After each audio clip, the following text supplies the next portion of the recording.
Student, start करते हैं अपनी आज की क्लास, जिसमें हम आगे बढ़ाएंगे क्लास 11th अकाउंटिंग का topic basic accounting terms. So students, basic accounting terms में हमने कुछ पार्ट पहले भी कर लिए हैं, तो इस पार्ट को देखने से पहले आप वो जरूर देख लें ताकि आपका कॉन्सेप्ट अच्छे से क्लियर हो। सो आज की क्लास में हमारा टॉपिक रहेगा स्टॉक, और स्टॉक के बारे में पहले हम जानेंगे और उसके बाद काइंड्स ऑफ स्टॉक पढ़ेंगे। सो आइए स्टूडेंट्स शुरू करते हैं और देखते हैं कि स्टॉक का मतलब अकाउंट्स में क्या होता है। सो यहां पर आप देख सकते हैं, these are the tangible assets held by an enterprise for sales in the ordinary course of business।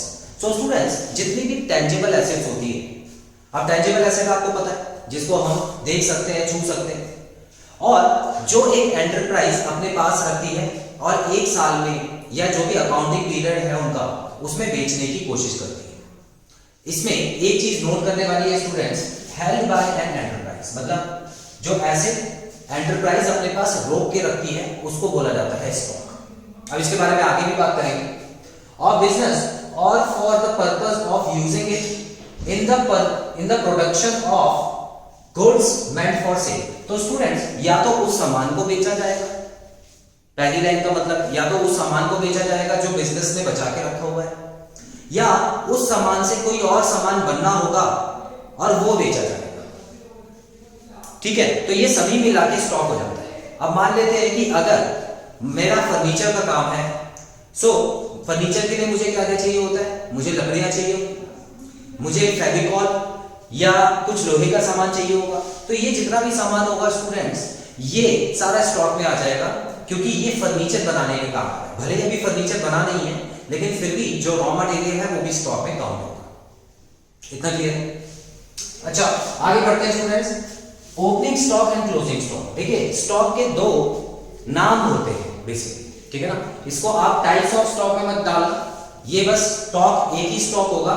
उसको हम कभी कभी ओपनिंग स्टॉक भी बोलते हैं, क्लोजिंग स्टॉक भी बोलते हैं। ओपनिंग स्टॉक और क्लोजिंग स्टॉक समझने से पहले स्टूडेंट्स, आपके मन में एक डाउट आ रहा होगा कि सर, आपने गुड्स पढ़ाते समय भी बिल्कुल यही चीजें बताई थी कि गुड्स भी वही सामान होता है जो हम बेचने के लिए खरीदते हैं, और स्टॉक भी आप वही बता रहे हो।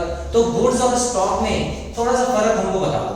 तो ठीक है स्टूडेंट्स, मैं आपको बता देता हूं। गुड्स एंड स्टॉक होते तो एक ही चीज के नाम है। देखिए, एक ही चीज को दोनों गुड्स भी बोलते हैं और स्टॉक भी बोलते हैं, बस फर्क है उनकी मूवमेंट के ऊपर। देखिए, अगर गुड्स जो है वो मोशन में है या उसके साथ परचेज या सेल ऐसा कुछ लगा आ रहा है, तो उसी सामान को हम गुड्स बोलते हैं। लेकिन अगर वही सामान हमारे प्रेमिसेस में पड़ा हुआ है, हमारे ऑफिस में या फैक्ट्री में पड़ा हुआ है, एज अ स्टॉक रुका हुआ है, अभी उसको खरीदा या बेचा नहीं गया है स्टूडेंट्स, तो उसको स्टॉक, लेकिन होगा बिल्कुल सेम ही सामान। ठीक है, कुछ अलग नहीं होगा, गुड्स अलग और स्टॉक अलग नहीं होगा। सो याद रखना स्टूडेंट्स, ये जो गुड्स होता है ये परचेज या सेल के साथ ज्यादातर यूज होता है, और जो स्टॉक होता है उसके साथ कुछ नहीं लगा होता, परचेज सेल वगैरह नहीं लगा होता, क्योंकि वो कंपनी के पास स्थिर है, मतलब रखा हुआ है, फिक्स्ड। इतना क्लियर? ठीक है। अब ओपनिंग स्टॉक और क्लोजिंग स्टॉक पे आते हैं स्टूडेंट्स। देखिए, साल की शुरुआत में, अब आपको पता है कि साल कब शुरू होता है अकाउंटिंग ईयर, 1 अप्रैल से शुरू होता है हर साल। तो 1 अप्रैल को जब मैंने अपना गोडाउन चेक किया, तो उसमें जितना भी स्टॉक पड़ा हुआ था जो कि अभी नहीं बिका हुआ है, जो कि कच्चा माल है या जिसपे काम हो रहा है, ठीक है, उसके बारे में बता रहा हूं आगे। 3 तरह के स्टॉक होते हैं। लेकिन जब मैं अपने गोदाम में गया तो मैंने देखा कि कुछ स्टॉक जो था वो पड़ा हुआ था, तो वो जो हो गया स्टूडेंट्स, वो ओपनिंग स्टॉक हो गया, क्योंकि वो मुझे इस साल बेचना है। क्लियर? हालांकि और भी सामान बना के बेचूंगा, तो जो भी बनाऊंगा वो ओपनिंग, वो जो स्टॉक होगा उसमें ऐड हो जाएगा और फिर उसको मैं बेच दूंगा। लेकिन सबसे पहले तो मैं वही सामान बेचने की कोशिश करूंगा जो पहले का पड़ा हुआ, तो उसको बोलते हैं ओपनिंग स्टॉक। और इसके लिए भी, इसको भी आपको अकाउंट्स में दिखाना होता है, ओपनिंग स्टॉक। ठीक है, जब भी आप बैलेंस शीट बनाएंगे स्टूडेंट्स, तो देखिए, जब आप ओपनिंग बैलेंस शीट बना रहे होंगे, ओपनिंग बैलेंस शीट मतलब क्या होता है, पिछले साल की क्लोजिंग बैलेंस शीट। ठीक है ना। देखिए स्टूडेंट्स, यहां पर है ना, एक चीज आप समझ लीजिए कि 31 मार्च को बोला जाता है closing day of the year.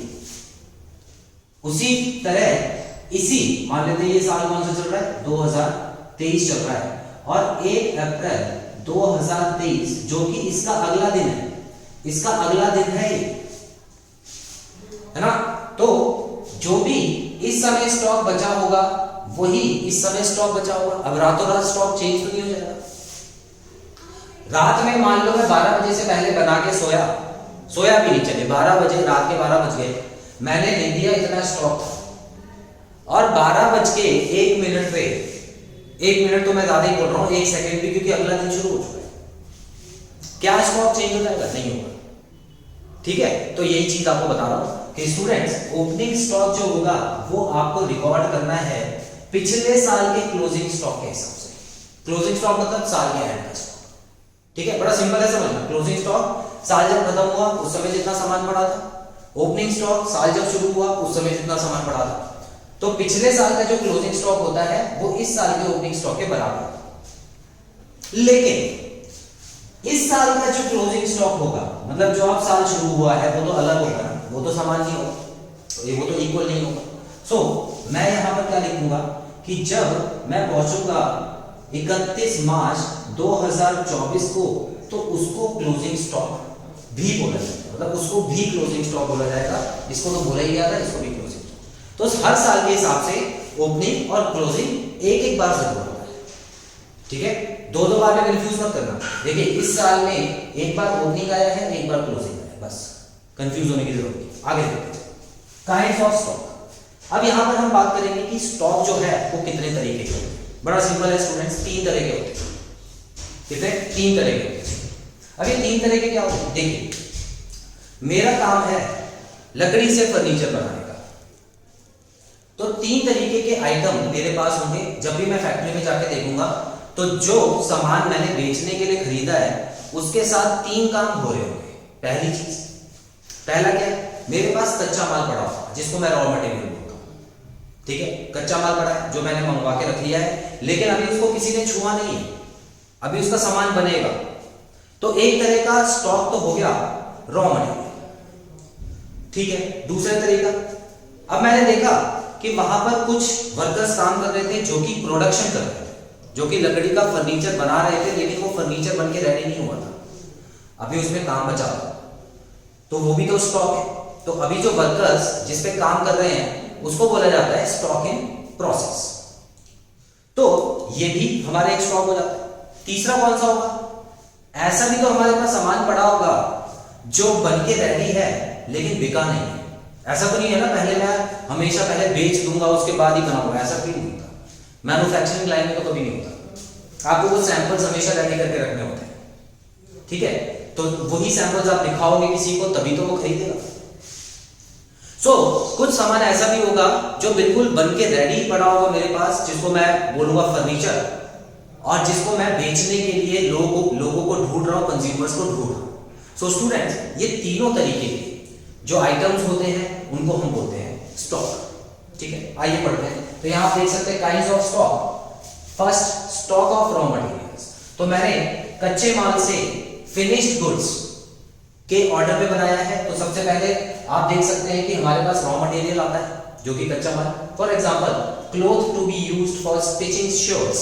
अगर मान लेते हैं शर्ट्स बनाने की कंपनी है तो वो उसके लिए रॉ मटेरियल क्या हो गया? क्लॉथ रॉ मटेरियल हो गया। क्लियर? अच्छा, अब ये रॉ मटेरियल कहां पे जाता है? Work in progress. Work in progress मतलब ऐसा स्टॉक जिसके ऊपर काम चल रहा है, ठीक है, लेकिन कंप्लीट नहीं हुआ है। So in process of being finished, इसको बोला जाता है वर्क इन प्रोग्रेस। तीसरे तरीके का स्टॉक कौन सा हो गया students? Finished goods ready for sale और अनसोल्ड स्टॉक।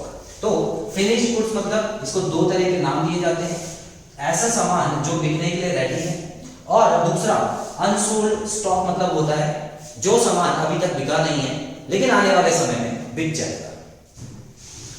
ठीक है स्टूडेंट्स, तो जो मेन मकसद था मेरा स्टॉक को बताने का, वो एक तो गुड्स और स्टॉक के बीच में फर्क बताना था, और दूसरा स्टॉक कोई मुश्किल कॉन्सेप्ट नहीं है, इसको आसान कॉन्सेप्ट बोला जाता है। ओपनिंग स्टॉक और क्लोजिंग स्टॉक 2 तरह के होते हैं, और हालांकि इतने डिटेल में आपको 11th क्लास में बहुत कम क्वेश्चंस में पूछा जाएगा। ठीक है, तो आपको ओपनिंग स्टॉक और क्लोजिंग स्टॉक ही अच्छे से समझ लेना है, उसके अलावा आपको ज्यादा करने की जरूरत नहीं है। तो स्टूडेंट्स, इसका स्क्रीनशॉट ले लीजिए, उसके बाद मैं वीडियो कंक्लूड करता हूं।